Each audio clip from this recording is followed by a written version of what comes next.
नमस्कार, बहुत स्वागत व्यूअर्स आप सभी का। मैं हूं सौरभ शर्मा आपके साथ। आप देख रहे हैं आपका शो कहानी कुर्सी की, जिसमें हम रोज आपको दिन भर की सारी बड़ी खबरें, छोटी खबरें, हर वो खबर जो आपको जाननी चाहिए और जिस पर आपको अंदर की बात भी जाननी चाहिए, क्योंकि सारी लड़ाई कुर्सी की है तो पीछे की कहानी कुर्सी की वो हम आपको बताते हैं। और आज तो बहुत सारी खबरें हैं आपको बताने के लिए। देखिए, सबसे पहले तो आज हम केजरीवाल साहब से शुरुआत करेंगे। केजरीवाल साहब आज फिर आए मीडिया के सामने, जिसे वो प्रेस कॉन्फ्रेंस कहते हैं। वो प्रेस कॉन्फ्रेंस होती नहीं है, वो कैमरा लगा होता है, सामने आते हैं, अपना 4-5 मिनट की बात कहते हैं और चले जाते हैं। अब वो आज आए तो क्या बोले? बोले हमारी 300 सीट आ रही है, इंडिया गठबंधन की सरकार बनने जा रही है, मोदी जी झूठ बोल रहे हैं, आप देखिएगा 4 जून को नतीजा आएगा, सब देखते के देखते रह जाएंगे। एक बात। अब जो असल बात उनको बोलनी चाहिए वो बोल ही नहीं रहे कि स्वाति मालीवाल के साथ उनके घर में क्या हुआ था, ये तो बताएं, कुछ तो बोले, चुप्पी तो तोड़े।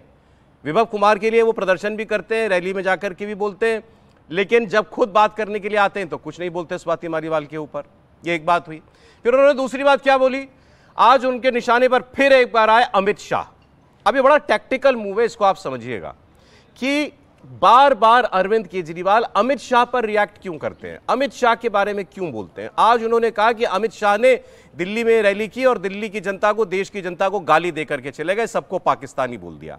अमित शाह ने ऐसा कुछ कहा था क्या? अमित शाह ने एग्जैक्टली क्या बोला था ये मैं आपको अब भी सुनवाने जा रहा हूं थोड़ी देर के अंदर। लेकिन एक नया कार्ड खेल दिया आज अरविंद केजरीवाल ने। दरअसल रोज एक कहानी बुनते हैं और आकर के सुनाते हैं। पहले वो कहते थे प्रधानमंत्री तो अमित शाह बनेंगे, मोदी नहीं बनेंगे, योगी जी 2 महीने में उनकी छुट्टी कर दी जाएगी। अब आज उन्होंने कहा अमित शाह ने सबको पाकिस्तानी बोल दिया है। साल के 340-50 दिन वो खामोश रहते हैं या तो मोदी पर बोलते हैं। फिर जब चुनाव आता है, चुनाव में वो तुरंत एक्टिव होते हैं और अमित शाह को लेते हैं अपने निशाने के ऊपर। क्यों? इलेक्शन में मोदी पर बोलना उनको भारी पड़ता है, उनको नुकसान होता है, ये बात वो जानते हैं। अब इस बार तो क्योंकि जेल यात्रा हो गई, उनको जेल जाना पड़ा तो ठीक है, उनको बहुत कुछ कहना पड़ रहा है। अदरवाइज ये आम आदमी पार्टी का, अरविंद केजरीवाल का सोचा समझा स्टैंड रहा है कि मोदी को मत बोलो कुछ ज्यादा। मोदी को बोलते हो तो अपना वोटर भी भागता है, क्योंकि वो जानते हैं कि उनका एक बहुत बड़ा वोटर बेस ऐसा है जो मोदी को पसंद करता है, जो दिल्ली में उनको वोट करता है लेकिन लोकसभा में मोदी को वोट करता है। और अगर वो मोदी के खिलाफ बोलेंगे तो वो वोटर भाग जाएगा। वो जो भी उनको थोड़ा बहुत वोट मिलता होगा लोकसभा में, उस वोटर का वो नहीं मिलेगा। लेकिन इस बार भी आप देख रहे हैं बार बार वो अमित शाह की बात करते जा रहे हैं। अब दूसरा क्या, अब वो प्रचार के लिए दिल्ली में उतरते हैं जब, तो अब वो अपनी पत्नी सुनीता केजरीवाल जी को साथ में जरूर लेकर के जाते हैं। उसके विजुअल्स भी आप देखिए सामने के, वो खड़े हैं गाड़ी के ऊपर, सुनीता केजरीवाल जी जो गाड़ी के ऊपर खिड़की होती है ना एसयूवी के अंदर, उसमें से निकल करके माइक उनके हाथ में होता है, वो भी बोलती हैं। और वो क्या बोलती हैं? मेरे पति को जेल में डाला, झूठे केस में फंसाया, आप इसका बदला लीजिए, आप अपने बेटे को बचाइए। यही बात अरविंद केजरीवाल भी कहते हैं कि अगर आपने मुझे जिता दिया तो मुझे जेल नहीं जाना पड़ेगा, वरना ये लोग मुझे जेल में डाल देंगे, मैं आपका बेटा हूं, आप मुझे जेल में जाते हुए देखना चाहते हैं क्या? ये सारी बातें होती हैं। एक इंटरेस्टिंग चीज और आपको बता देता हूं, अरविंद केजरीवाल कन्हैया कुमार के लिए प्रचार कर रहे हैं। कन्हैया कुमार कांग्रेस पार्टी से चुनाव लड़ रहे हैं, नॉर्थ ईस्ट सीट से चुनाव लड़ रहे हैं मेरे ख्याल में, और वहां से उसके लिए अब अरविंद केजरीवाल उनके लिए प्रचार करेंगे। राहुल गांधी ने भी दिल्ली में एक ही आदमी के लिए प्रचार अभी तक किया है, वो है कन्हैया कुमार। तो केजरीवाल हो चाहे राहुल गांधी हो, ये कन्हैया कुमार को पार्लियामेंट में देखना चाहते हैं बड़ी शिद्दत के साथ, इसलिए उनको पुश करने में, उनका चुनाव बढ़ाने में दोनों लोग लगे हुए हैं। कन्हैया कुमार क्यों इतने इंपॉर्टेंट हो गए दोनों के लिए, इसके बारे में भी अब हम आज बात करेंगे। मेहमान हमारे साथ हैं हर्षवर्धन त्रिपाठी जी, स्वागत हर्षवर्धन जी आपका। राहुल महाजन साहब रोज की तरह साथ हैं, राहुल जी स्वागत। समीर चौहानकर साहब साथ हैं। प्रोफेसर रागी जी आ ही रहे, उनकी गाड़ी लगती है तुरंत यहाँ से और वो एंट्री मारते हैं, अभी आपके सामने वो आएंगे। पहले जरा सर, आज जरा केजरीवाल साहब का पूरा एपिसोड डिस्कस करना है हमको। केजरीवाल जी ने आज जो कहा ना कि दिल्ली वालों को, देश के वासियों को पाकिस्तानी बोल दिया, और फिर अमित शाह के बारे में वो बोले हैं, और अमित शाह ने भी ठीक ठाक जवाब उनको कल दिया था रैली के अंदर, तो वो हम बातें एक बार जरा सुनवा देते हैं आपको। केजरीवाल साहब की बात पहले कि हम 300 सीट जीत रहे हैं, 4 जून को विदाई हो रही है मोदी सरकार की, और उसके बाद फिर अमित शाह ने कैसे कैसे निशाने पर लिया था केजरीवाल को। मैंने इतना भ्रष्ट मुख्यमंत्री नहीं देखा। अभी तो एक मामले में जेल गए हो केजरीवाल जी, 7 मामलों की जांच चल रही है, उसका क्या होगा? सुनिए अरविंद केजरीवाल और अमित शाह। 4 जून को इंडिया गठबंधन को अपने दम पे 300 से ज्यादा सीट मिल रही हैं और इंडिया गठबंधन देश को एक साफ सुथरी और स्थिर सरकार देने की दिशा में बढ़ रहा है।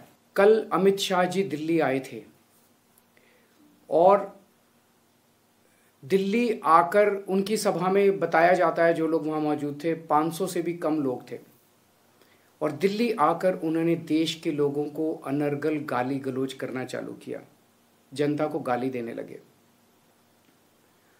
उन्होंने कहा कि आम आदमी पार्टी के सपोर्टर पाकिस्तानी हैं। मैं उनसे पूछना चाहता हूं, दिल्ली के लोगों ने हमें 62 सीट 56% वोट शेयर देके सरकार बनाई है, क्या दिल्ली के लोग पाकिस्तानी हैं?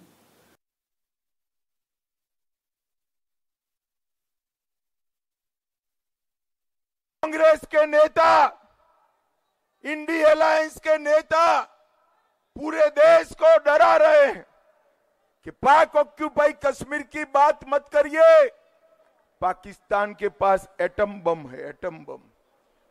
अरे राहुल बाबा, हम तो भाजपा की जमात है, डरने वालों में से नहीं है भाई।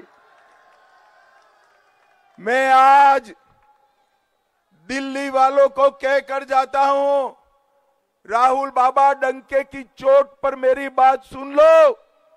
पाक ऑक्यूपाई कश्मीर भारत का है, रहेगा और हम उसको वापिस लेकर रहेंगे, ये हमारा वादा है। केजरीवाल और राहुल बाबा दो लोग ऐसे हैं जिनको भारत में कोई समर्थन नहीं करता, उनके समर्थक पाकिस्तान में ज्यादा है, पाकिस्तान में ज्यादा।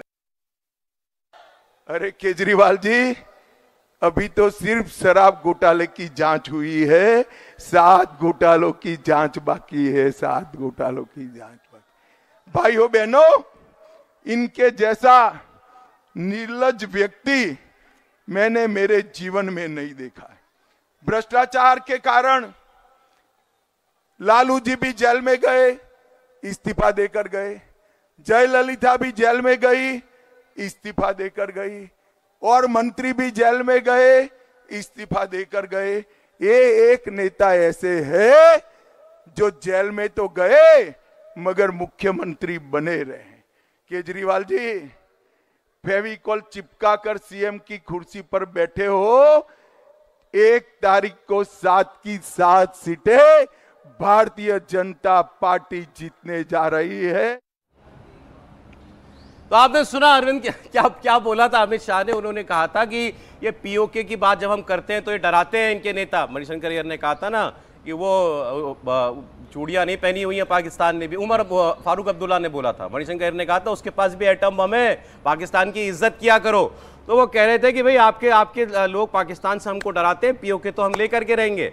और राहुल गांधी केजरीवाल के समर्थक देश से ज्यादा पाकिस्तान में है।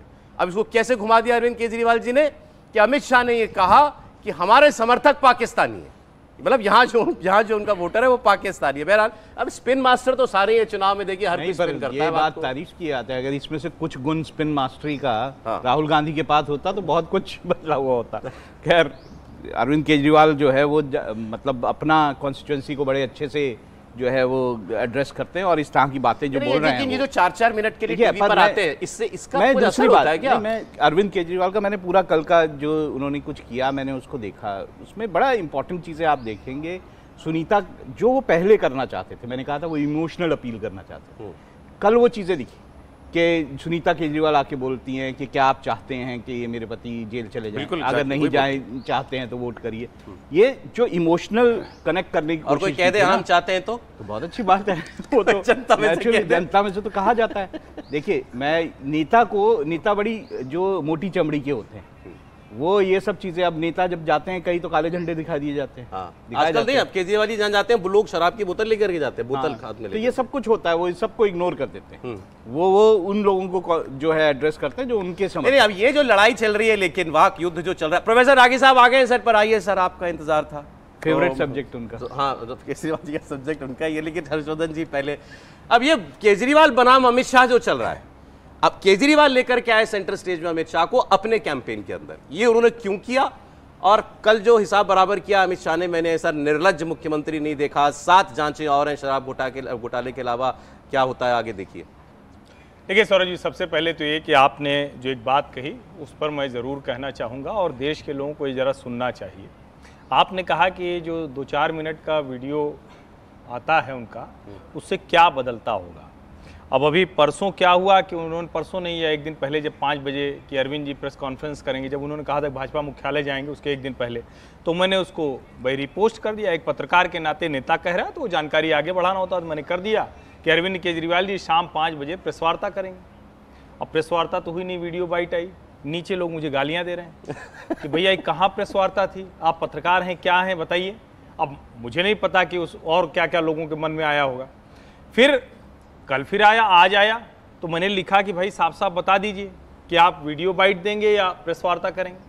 लेकिन कमाल की बात यह है कि इस अंदाज पर भी देश में एक बड़ा वर्ग जो पत्रकार है, बुद्धिजीवी है, आज तक किसी ने टिप्पणी नहीं की। Till date Arvind Kejriwal press वार्ता कह के वीडियो बाइट देते हैं, उस पर किसी ने कोई टिप्पणी नहीं की है। कोई संविधान खतरे में नहीं पड़ा, कोई लोकतंत्र खतरे में नहीं पड़ा, कोई प्रेस की जो स्वतंत्रता है और अभिव्यक्ति की जो आजादी है उस पर कोई खतरा नहीं। एक ये जानना जरूरी है। तो अरविंद जी थोड़ा सा प्रिय ज्यादा है, बहुत क्रांतिकारी, कुछ लोगों के लिए बहुत क्रांतिकारी है।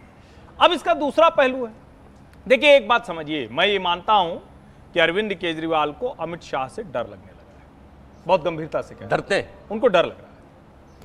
उनको डर इसलिए लग रहा है कि अरविंद केजरीवाल जिन कामों को कर चुके हैं या कर रहे हैं या करने का सोचा होगा, अमित शाह ने जब वो गृह मंत्री थे गुजरात के, अपने राज्य के, तब से लेकर जो उनका, जिसको कहने कि हम लोग कहते हैं भाई ऐसे ऐसे ऐसे ऐसे ऊपर बढ़ा है, जैसे अरविंद केजरीवाल करते हैं वो ऐसे करने वाले लोगों को अमित शाह ने राजनीति में पूरी तरह से समाप्त कर दिया। नहीं मतलब जैसे क्या? जैसे आप कहते हैं ना कि किसी के ऊपर आप आरोप लगा दें, किसी के चरित्र की कोई कोशिश करें दूसरी तरह से व्याख्या करने की, किसी को एक मामले में फंसाने की कोशिश करते हैं, पॉलिटिकल जगलरी जिसको कहते हैं।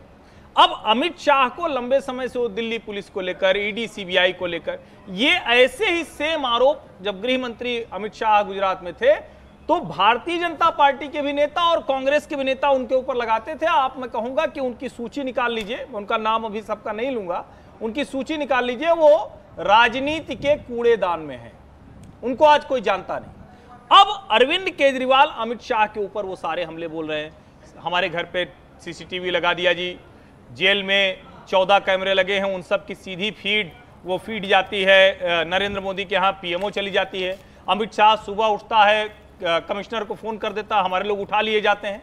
ऐसे ही ठीक आरोप मुझे वो याद आ रहा है जो गुजरात का कार्यकाल था, वो सारे लोग राजनीतिक कूड़ेदान में है। मुझे लग रहा है अब ये बारी अरविंद केजरीवाल की।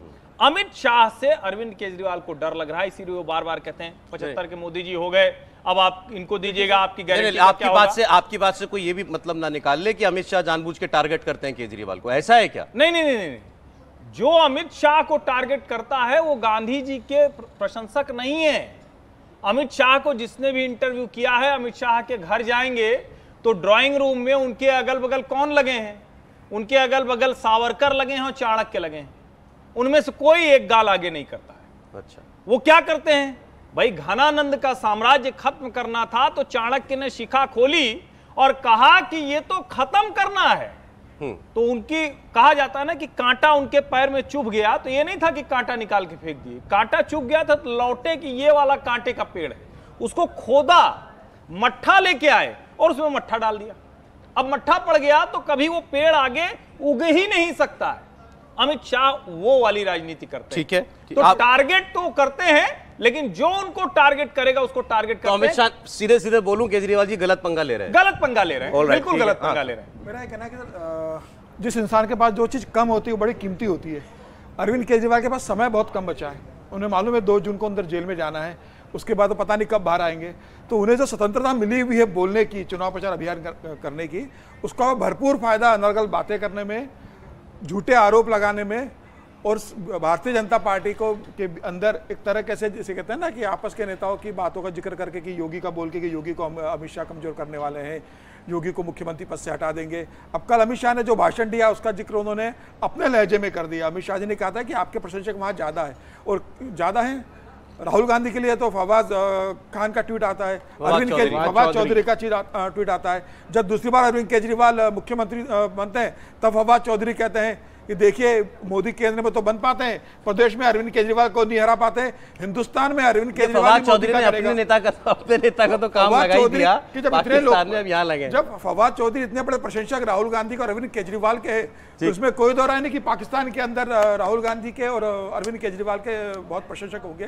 देखिए अरविंद केजरीवाल इस बात को जानते हैं कि अभी वो जो अमित शाह जी ने जिक्र करा है वो उन्होंने अरविंद केजरीवाल के दुखते रख पर हाथ धरा है। अरविंद केजरीवाल शराब घोटाले के अंदर जेल में गए, अभी कुछ समय के लिए बाहर आए हैं। अभी 4 मामलों की जांच चल रही है जिसमें ईडी भी कर रही है, 7 मामले हैं, 5 की जांच शुरू हो गई है, 2 की तो अभी कंप्लेंट हुई है, जांच शुरू नहीं हुई है, 5 की जांच चल रही है जिसमें सीबीआई बहुत आगे बढ़ चुकी है। और अरविंद केजरीवाल चाहते हैं कि अभी जल बोर्ड का जो मामला है वो उनके गले में जाने वाला है, जो अभी शीश महल का जो खर्चे का हिसाब किताब है उसके मामले में अरविंद केजरीवाल को देनी है। और घर बैठे बैठे उन्होंने एक अलग स्वाति मालीवाल का सरदर्द अपने सर पर ले लिया बाहर आके। तो अरविंद केजरीवाल को पता है कि अब समय उनके पास बहुत कम है, तो कैसे मैं राजनीति के अंदर बना रहूं। और जब मैं अंदर जाऊं तो लोग कहे कि अरविंद केजरीवाल बाहर थे तो इंडिया गठबंधन को राजनीतिक लाभ मिल रहा था। अरविंद केजरीवाल जानते हैं कि 7 सीटें पर भारतीय जनता पार्टी बहुत आराम से जीत रही है, वो भले ही कन्हैया कुमार का प्रचार करे, उस पर मैं बात करता हूं, कन्हैया कुमार और सुनीता केजरीवाल पर अभी हम बात करेंगे। लेकिन प्रवेश साहब पहले, अब केजरीवाल जी क्या अमित शाह को छेड़ करके गलती कर रहे हैं? देखिए, जो आदमी अपनी पत्नी को आगे करके, उसे मैं कहूं कि वो शिखंडी की तरह जो है पत्नी को आगे करके युद्ध में आए, तो उस आदमी को मैं कायर समझता हूं। जो अपनी पत्नी को आगे ला करके इमोशन बेचना चाहता हो, इमोशन खरीदना चाहता हो अपने लिए, वो राजनीतिक तौर पर बहुत कावर्ड आदमी है, बहुत कायर आदमी है, या तो वो बहुत ही शातिर अपने आप को, और शातिर बदमाश का ये लक्षण है। अरविंद केजरीवाल चुनाव प्रचार में आए थे, उनको पत्नी की कोई ऐसी भूमिका नहीं थी यहाँ पे, लेकिन इससे अब बात बहुत साफ हो गया है, जो हम लोग कहानी कुर्सी में भी बात करते थे कि अरविंद केजरीवाल का उत्तराधिकारी राबड़ी जो है, वो राबड़ी जो है घोषित राबड़ी, पढ़ी लिखी घोषित राबड़ी जो है, वो हमारे समकक्ष है, हमारे सामने है, चुन लिया उत्तराधिकारी इन्होंने। इसमें अब किसी को संदेह नहीं रहना चाहिए कि दूसरी राबड़ी देवी, और इस भारतीय राजनीति का सबसे ज्यादा घृणित चेहरा जो है वो सामने आ रहा है कि कोई, जितने भी ये क्षेत्रीय पार्टियां जो उपजी हैं, वो अपने परिवार के दायरे से बाहर नहीं निकल जाएंगे। पति पत्नी और पति पत्नी, बाप बेटा भाई, यही सारी चीजें इस भारतीय राजनीति का चेहरा, जिसे विद्रुप चेहरा जो हमारे सामने दिख रहा है। वो दूसरी बात कि अरविंद केजरीवाल को चुनाव प्रचार के लिए संवैधानिक न्यायालय ने छोड़ा था, लेकिन उनका बहुत बड़ा दुर्भाग्य रहा। दुर्भाग्य रहा कि कहीं भी वो नैरेटिव सेट करते हुए नहीं दिख रहे थे। एक ऐसा लगा था कि अरविंद केजरीवाल आ जाएंगे तो आम आदमी का काडर जो है वो बहुत मोबिलाइज हो जाएगा, बहुत सड़कों पर उतर आएगा, बहुत उत्साह आ जाएगा, और इलेक्शन एक नई दिशा में शायद निकल जाए। लेकिन मुझे लगता है कि जो लय होता है राजनीति के, वो जेल के बाद इनकी लय टूट गई है। लय टूट के फिर वो इतना बड़ा कांड हो गया। दूसरी बात, नहीं कांड तो इन्होंने जैसा नहीं है, लय टूट गई होती और वो जैसा नहीं है। जो अगर ये क्या है, जब किसी व्यक्ति, मैं टिप्पणी कर लूं। देखिए, अमित शाह वो बोलते ना बोलते इससे कोई फर्क नहीं पड़ता था। अमित शाह कोई उनकी नैरेटिव पर बात कर रहे हो ऐसा नहीं है। अमित शाह यदि सभा कर रहे थे तो अभी तक जो जिन बातों की हम चर्चा कर रहे थे, शीश महल घोटाला, जल बोर्ड घोटाला, और एक तीसरा, आज की अखबार उठा करके पढ़ेंगे तो 7 करोड़ रुपए का जो है वो फॉरेन मनी के ट्रांसफर में भी FCRA का मामला भी आ गया है, और उनकी भी चपेट में ये है। जी सर, जिस प्रकार से अमित शाह जी ने कहा है, उससे एक बात बहुत साफ है, अरविंद केजरीवाल एक ऐसे गली कोले में घुस गए हैं जहां से अब उनके लिए निकलने का रास्ता लगभग बंद हो गया। अच्छा, ठीक है। लेकिन आपने जो भी सुनीता केजरीवाल जी वाली बात कही, वो मेरे मन में भी थी दरअसल। जिस तरीके से कैंपेन में इनको आगे किया है, भाई वो भी केजरीवाल साहब बोलते हैं, वो भी सुनीता जी भी बराबर बोलती हैं उनकी गाड़ी पर चलते हुए। भाई उन्होंने तो बोला ना अपने उसमें कि भाई मेरे जब मैं जेल गया था तो इन्होंने संभाला, उन्होंने उनको झांसी की रानी बोला, अब उनको आगे केजरीवाल जी ने इनको अपनी पत्नी को झांसी की रानी बोला। बिल्कुल।